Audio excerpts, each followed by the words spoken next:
I've been at Google for 5 years, all that time on the Google Maps team, which is pretty rare for people at Google.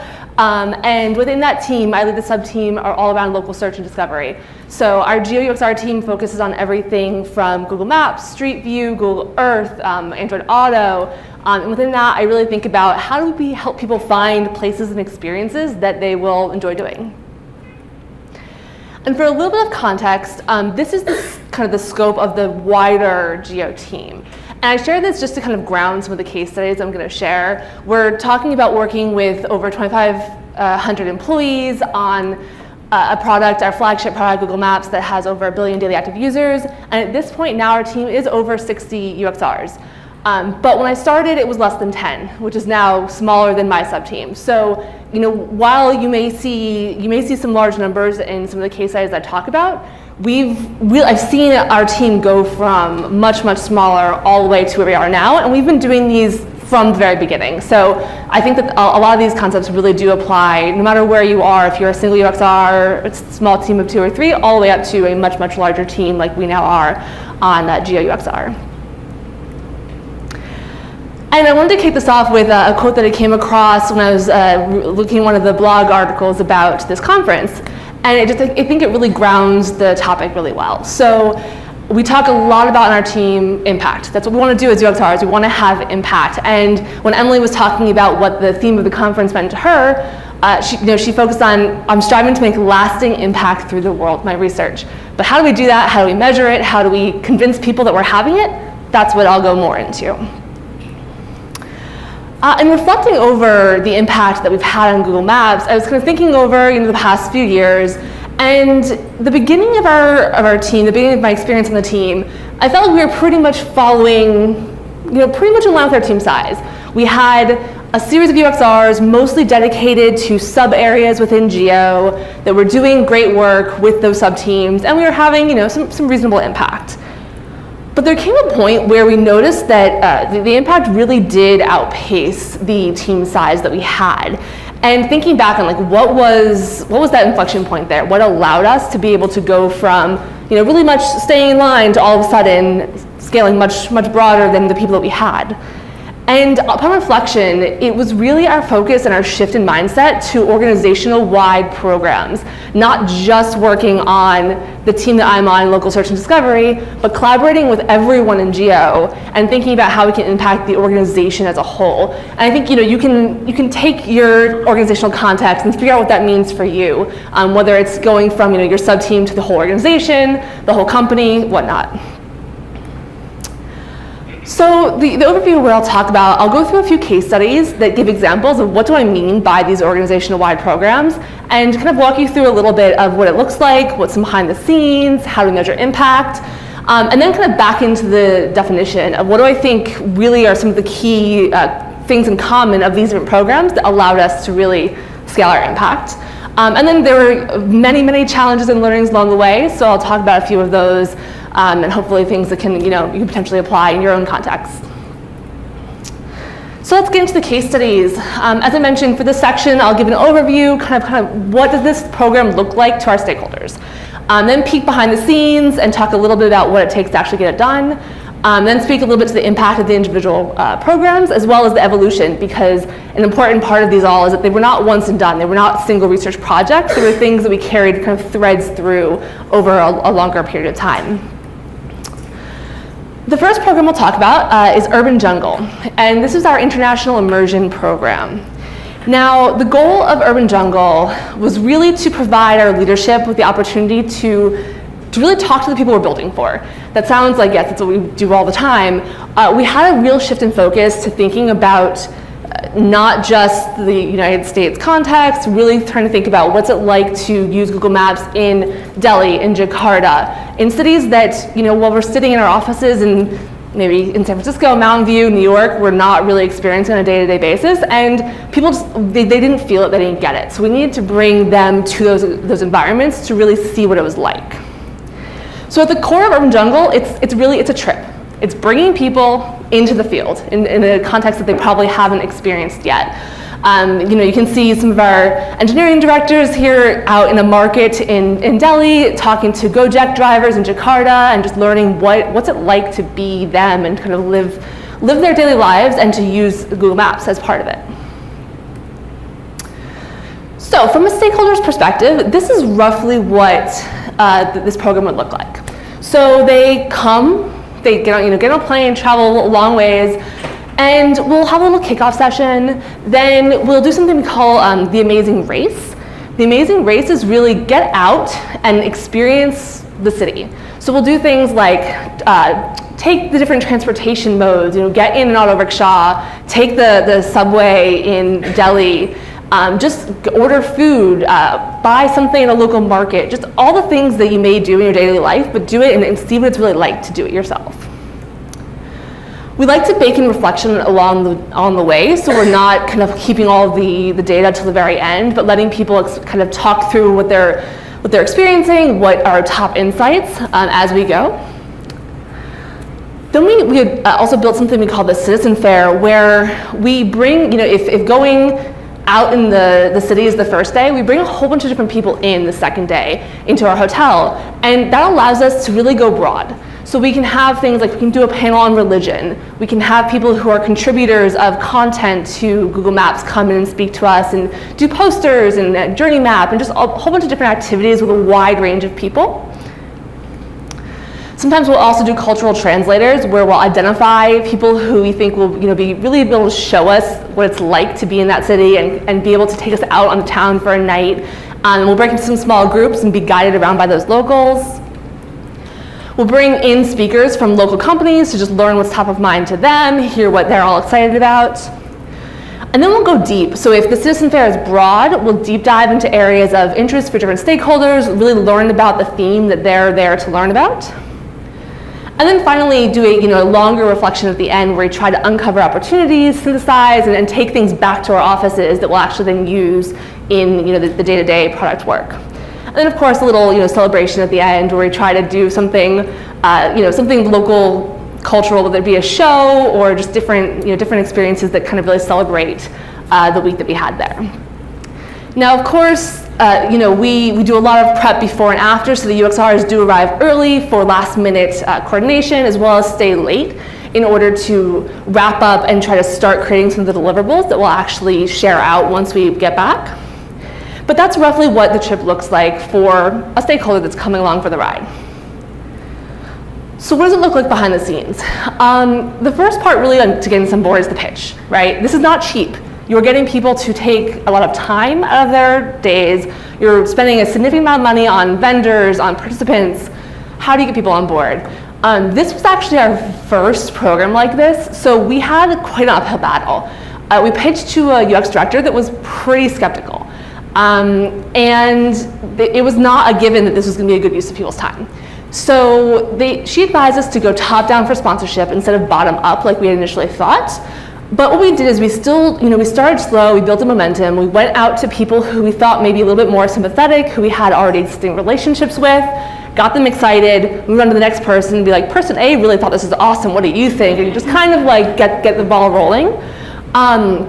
But we had once we got people on board, but there was a lot of pressure for immediate impact here because, as you can imagine, taking a bunch of Googlers out into a city like Delhi or Amsterdam or New York, and for several days, if we came back and it just felt like a fun trip, that would get some serious scrutiny. So we had a lot of pressure for there to be like immediate impact on this first trip.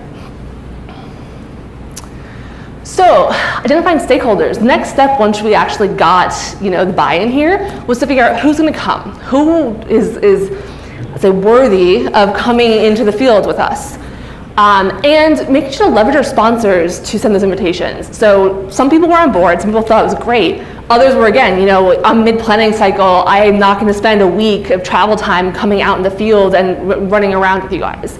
But by having our higher level stakeholders, sponsors starting again top down and sending those email invites out, that actually helped quite a bit. But also being really, really clear about the trip expectations. This was a packed schedule. There was no time for email. There was no time for stepping out to VC into some meetings. And we wanted to make sure that people really, really knew that. And also keeping it a manageable number. We're going to people's homes, so we're taking these deep dives where you're going in with several stakeholders, maybe a translator, maybe a videographer, and you want to make sure that we don't become too overwhelming. So keeping the numbers somewhat manageable is also really important. And back to that question of, who is worthy? We did leverage this model to try to think through what were the right attributes of a stakeholder that we would want to bring into the field. So one obvious one that I think comes top of mind is reach, seniority. You want people who have the power to make change, and that's important. But you also want to make sure that it's relevant. It needs to be relevant to what they're working on, what they care about, their product areas. You need to make sure that they have that voice, the resonance with their team members, that they're recognized as leaders, which is not always one-on-one with seniority, and that they're reliable enough to bring back those insights from the field to the product, and they'll actually make some change based off of it. So we worked with our sponsors, with our senior leadership, to identify people that we thought kind of had these different attributes, as well as really trying to keep things cross-functional. So I think the colors are a little too light to see there, but you have nice little cross arrows going between them. And in this first trip, it happened to be 40 people, but we wanted to make sure that we had people that were across different product areas, as well as designers, product managers, engineers, marketers, the whole swath of people who work on any given product, and really make sure that we had kind of just good representation across the board. Now, I have one of these slides for each of the case studies that really gets into the nitty-gritty details. I'm not going to go into it just for time. Happy to talk about it, at some point later. But two things I'll highlight here is one about just thinking about the timing of the planning of this. So we plan these 3 to 5 months in advance. This is a lot of planning work up front, and we also really try to think about timing with our planning cycles in mind. We've gone through several iterations of when the right time to have these trips is, but thinking about having people come back from the trip, having a few weeks to really let it all sink in, and then leading into yearly planning, half planning, whatever you do, found to be a sweet spot for us. If we hit it too close to planning or obviously too soon after, we really just weren't in a position to have much impact. Another key point there is really thinking about the output, and this is something that, again, because of that intense pressure to have impact right when we got back, we thought a lot about in our first iteration of this. So thinking about what kind of, maybe it's a standard insight deck, but maybe you also want to tailor them across different teams for higher level stakeholders, for also your, teams on the ground, as well as can you get creative about other deliverables. So we ran an empathy campaign where we had a bunch of posters that just introduced people to the individuals they met in the city back to the office. We posted those all around. Videos, we created this immersion room where we had the sights and the sounds and just everything about that city. We tried to bring it back for those that couldn't go. So the measurement, this is all about impact. So I can talk about bringing people out in the field. That sounds great. How do we know we actually had some impact? So we sent people a survey. We're researchers. We know how to research things. We know how to measure things, but we don't always do a great job at measuring what we're doing ourselves. So that was something we focused a lot on here and tried to understand how did stakeholders feel about the value of the experience, how they were going to apply these learnings back to their work. And then we're just tracking product changes, looking at the people who went, looking at the things that were launched or not for different areas, and seeing what happened. We also thought about different types of impact. So we were initially, again, because of that pressure for impact now, we really thought about concrete and strategic impact. So the shorter term and slightly longer term, but more in the year or so impact. Things like feature fixes or planning cycles. But what we actually found to be the most impactful of this whole project was more of this enduring impact. So this more of a culture change of people actually understanding what it's like to actually be somewhere where addresses don't work like they do here. They're not addresses in certain parts of the world, and you can get lost for an hour and a half trying to find an interview house. And that happened to many of us along the way. And you can say that as much as you want, but it doesn't really hit until you're in the sweltering heat in a van trying to get somewhere for hours and hours, and just cannot find it. So you can kind of think that this, along with feature impact, product impact, and then just broader organizational impact. And even though it took a lot of time to build and to measure, true, because you're not going to see organizational impact overnight, that is actually where the real value of this program has landed. And just for a few examples, one thing that was launched right out of this program was two-wheeler mode in cities like Delhi and Jakarta. So we did not have good directions for two-wheelers. And we went there and we saw the landscape of the transportation, and we saw how critical they were to get around the traffic and to get through the city. So that was something that we were able to make a case for and to launch in the app. And for things like enduring impact, you get quotes from surveys, and you kind of see how higher level leaders talk about the experience later on. And this is just a quote from our engineering director that just speaks to how really seeing it was a bit of an eye-opening experience for him. And this was not just words, we've seen the change, and we've seen how he'll talk about the user problems, how he'll really incorporate into his approaches moving forward. And that's really long-term what we're looking for. So finally, the evolution of Urban Jungle. So this started, again, this was our first program like this. And it started with a couple of us being in Zurich and just being like, okay, we've done a lot of immersions. We've brought small teams into different cities. What if we go crazy and do 4 cities, same week, our entire research team, bring different sets of stakeholders into all the 4 cities, triangulate across, as we go, let's just do it. So we did that, and we did 4 cities in 2016.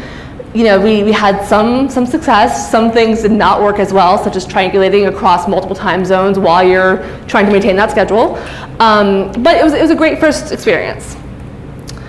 The next year, we realized, okay, that was great, but we need to get our leadership immersed. We had a new VP of product, we had a new design director. How can we get them in and kind of up the reach a bit? So we did that, and we ran a trip just to Delhi because we realized 4 cities probably not necessary to do all of them at once. It was kind of a great big picture idea, but the value of doing them simultaneously really wasn't there. So we ran what was at the time the largest single city trip to Google, and we brought 31 exec stakeholders. And this time it took 20 UXRs, as well as some experts in MBU on the ground and video teams, et cetera. We kind of upped the production value a bit. Then we got to 2018, and we realized now, we had done a lot of research in Delhi before. We have an office in New York. We kind of knew those cities.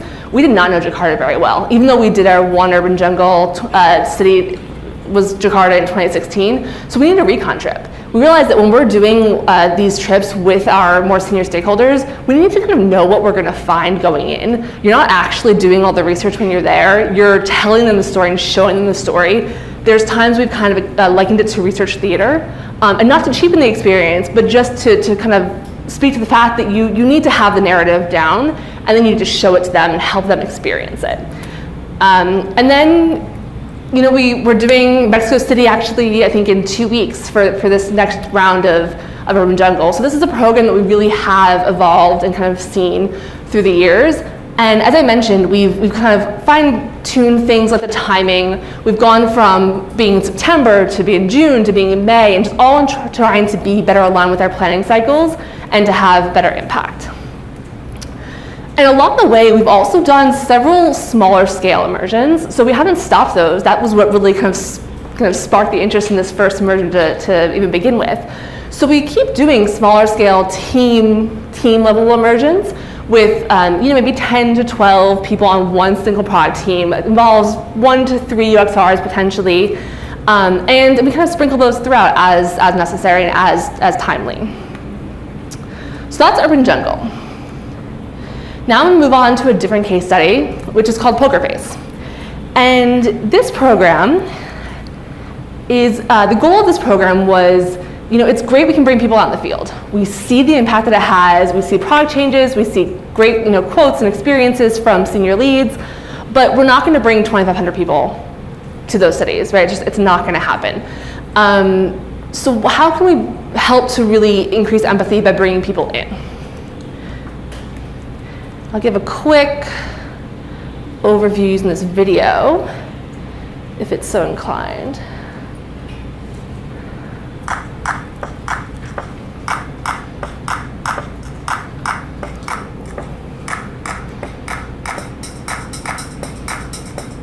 Every single time I take the time to watch a real user interacting with one of our products, I learn a ton. To run a successful usability study, you need to have a very usual face. People actually found the problem and fixed it. That's the perfect poker face. So that was our little trailer that we put together. And there's a couple things that are highlighted there. One, you can see the top-down sponsorship. We had our SVP of the entire Geo organization bought into this, and giving some time to be interviewed and to put herself into some promotion materials to try to convince everyone to take part. And that was very critical, as I'll get into. Let's see. There we go. So this program, the scope of this program, again, we can bring 40 people out into the field. Here we're able to actually impact over 1,500 Googlers by bringing users to the offices. So we did this with 26 researchers, 10 plus locations across the world, and it took 8 months. So this was also, again, a big program here that involved all hands on deck. And what did it look like to stakeholders? Well, the first week, actually the week prior to the experience, we gave them a little bit of prep as far as helping understand what are their needs that they wanted to get out of the research. Some of these teams had not actually interacted with researchers in the past. Some of these teams were back-end teams. They work on infrastructure, they work on data, quality, and they're not people who have really interacted with UXR, so they just didn't really know what we were about. So we kind of gave them a little bit of a primer, as well as understanding what would they be interested in. Then the week of, we did a seminar. We kind of gave like a research one-on-one and tried to teach them a little bit about actually how do you conduct a research study, because they were not used to speaking to users at all. Then they would run the study in pairs. We actually had these 1,500 Googlers. They were each running our study by themselves. And then we finally had a debrief where we brought all the teams together, all the pairs together, and tried to triangulate across what they all heard and just understand what were the main takeaways across their group. So this overall was about 3.5 hours of dedicated time from the team. That's what we were asking of them. We were saying, okay, we want everyone in the organization, give us this much time, and we'll help you understand your users better. So behind the scenes for this one, we built some trust with Urban Jungle. People were like, okay, if we give the UXR team some leverage, give them some money, maybe they can do some cool things. So we pitched to our SVP. We needed that top-down buy-in because we were trying to mobilize a whole organization. And another thing that was really important in our pitch here was to connect Poker Face to a larger company goal. So product excellence was a big goal at Google, trying to just create more excellent products. So we connected it to that, and the answer to what is Geo doing for product excellence, which was, again, a company level goal, was one of the answers was Poker Face. And that allowed us to get a little bit of leverage to actually try running this program. Again, a little bit of the making it happen behind the scenes. You saw the video, you saw a fancy logo. Branding was actually relatively important for us in this one, because we needed to be able to really kind of keep pushing this out, keep kind of saying why this is important, why this is something that will be fun to take part in, have some swag. But in actually executing it, what was really critical was having templates. We were having 26 UXRs trying to run this whole program across 10 offices. So we needed a lot of support around having templatizing things and making it as easy as possible for everyone to actually execute this program. Again, pre and post survey to measure. We're researchers. How we understand our impact? We'll send a survey. So we sent anonymous surveys to try to understand how did this experience impact people's feeling about their teams and their products. And what did we see? So we asked these questions, and we saw on the first side, the first question, there was no significant finding, but we saw that people felt that their teams were more likely to capture feedback about users and act on it, which is obviously something we would like to see from this program. But on the other hand, right, they realized some of the issues with their products they may not have known before, and they found that their products were less likely to demonstrate clear benefit, were less easy to use, and less beautiful and robust. So this is about what we expected, but so it had the intended impact of helping people understand what, where their products may have room to grow. And then, of course, also just capturing some open-ended quotes. These are great to include in presentations when we talk about the impact, when we want to pitch another program, be like, look what we got from this one. So having some senior team members as well as anyone who wanted to share their experience, speak about the program was really helpful. So also on the evolution, again, this started off with a little bit of a crazy goal of we're going to get 100% of the organization. Again, 2,500 plus people. We did not get that, but we got a pretty good number of them. And this was, we thought about this as PokerFace as an event this time around. Took 8 months, took all these UXRs. This was not something we were going to do year after year after year after year because we just purely couldn't. So we shifted a bit in our thought process to thinking about it more as a principle. So more of an ongoing effort in leveraging that brand from PokerFace, version 1 to try to encourage ongoing stakeholder participation. Something we always tried to do in the past, but putting that name behind it, putting that logo behind it, having some swag attached to it, really helped to kind of up our participation, and also made it a lot more scalable for us because we didn't have to repeat over and over and over this large-scale event. And of course, we still can leverage some smaller scale PokerFace events when it's timely. So things like if there's a PM summit, if there's a lot of turnover in a team or a lot of new members, we can still run a PokerFace event, and we still do, but we don't do it at the organizational scale like we did the first time. All right, and the final case study I'm going to go through is our rapid research program. Now the goal of this program here is to provide a more flexible way to provide user feedback on an ongoing basis to high priorities. Again, this is not very different than what we try to do as UXRs, but when we're all embedded into specific teams and have focus areas or funded sometimes through certain focus areas, it can be hard to kind of pivot when there's changes or there's other priorities that come by, or when a last minute study that needed to be done like yesterday gets requested. So this program helps us do that. And basically again, color's not doing me too much favors here, but basically this is a horizontal team across the world. This is a great one to look at. So you have teams all over that are these rapid research kind of tiger teams. And there's research assistants that are placed throughout, and we use them basically to take requests. So if you need a study, and you can be a researcher who just doesn't have the bandwidth, you can be a stakeholder who doesn't have a dedicated UXR but would love some feedback, you can basically make a request. And the types of research that are perfect for this are iterative research. Things that are tactical, very actionable, shorter timeline type studies, very well scoped. Things that's not good for is we're not having people do massive foundational diary studies and interview studies through this program. That's just not what's intended. They don't have enough context, but they can really run a really efficient, short tactical study. And if you make a request, it looks something like this. You request the research.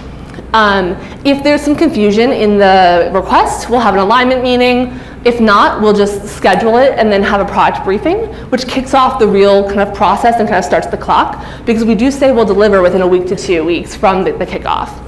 And then we run the studies. The RAs will run those, and then we have a debrief meeting. So again, the same process that we all go through, but a bit condensed and made to go quite rapidly. And one way that we do this too is we'll often run multiple 10 to 15 minute scripts in one study session, as opposed to having to recruit individually for all those different sessions. And this process works relatively well, except we're kind of running into a bit of a backlog here. We're in some ways victims of our own success, where now these teams are sometimes booked up like by 3 months, which is very not rapid. So that's something we're working on right now, is how can we kind of keep this efficient, because now that people know they can request it, they do, and they do often. And when we tell them, oh, we're booked through the end of the quarter, it's kind of not quite in line with our name. So a few things in making it happen. Again, really scoping. It needs to be a really clear study. This cannot be the kind of thing that can expand out, because we just do not have the time. It has to be a 1 to 2 week cadence that helps us keep our recruitment basically going, and we kind of have a recurring relationship with the recruiter who just kind of keeps the participants coming, and we just again keep it's a very mechanical process that we just kind of go through over time. And again, templatizing. Have screener templates, have script templates, have deck templates, as much as you can to reduce the time in production for all of those stages, we do. But clearly still room for efficiency given where we currently are in our backlog. For this program, we were in a position where we're at the point where we don't have to necessarily justify the value of iterative studies to people. So just keeping the number of the studies we ran, keep track of the number of the users we talked to, the number of the teams supported was enough to show the organization that this is valuable. But we can also think a little bit about the benefit to the wider UXR team. So at this point, the rapid research supports about 2/3 of our iterative tactical studies in our team. And one nice thing is that this does free up the time of more senior UXRs to run those bigger picture strategic works that oftentimes in the past, I feel like we would not do those because they're a little bit riskier, they took a lot more time, and it was a little bit harder to justify doing those when there's so much tactical work that had to be done. So freeing that time up has been awesome. And also, again, it enables the flexibility that we just didn't have when we were all embedded, because as much as you try to plan, things never line up right, and things always come on your plate last minute, and having this resource has been great for that. So the evolution, this program actually, it was launched way back when Geo was part of a different organization within Google, and I remember us being really skeptical. Like it felt like it was taking our job. This was a program that was going to run user studies. Like, well, isn't that what we do on a day-to-day basis? Isn't that what people come to us for? Are we gonna get cut out? Are we not gonna know what's going on with our teams? And there were some real concerns here, and we just didn't know how they were gonna interact with the vertical UXRs. But we fast forward now to 2018 when Geo leaves that organization, and when we think we're gonna lose this support, we're like, we cannot lose this. We've become so reliant on having that, being able to run the bigger picture things, that we basically pitched to our leadership to get funding to hire a whole bunch of RAs to replicate this program within our organization, because it became that critical. And we used some of those stats that I mentioned. We showed people what they would lose without it to get that funding. But our goal right now really is to increase efficiency. We're no longer rapid from request, we're rapid from kickoff, but that's not really what people think about. And when we point that out, they don't really take it so kindly. So we're really working on how we can be much quicker. How do we centralize? We're across 10 different locations, all different time zones. That makes it a little bit confusing for stakeholders to know, where did you reach out to different teams? So the benefits of centralizing versus being run at the site level are things we're still working through, to be honest. Okay, so 3 different case studies. What do these things have in common? Why have these things allowed us to scale our impact? So one thing is that they are all organization-wide. Whatever organization means to you, they involve us going across that span and not just thinking about our day-to-day focus areas. They're also collaborative. They involved people who were a team in name only in many ways to actually work together. We're Geo UXR, but we were really a collection of local search and discovery, transportation, auto, who just hadn't really had the occasion to work together very much.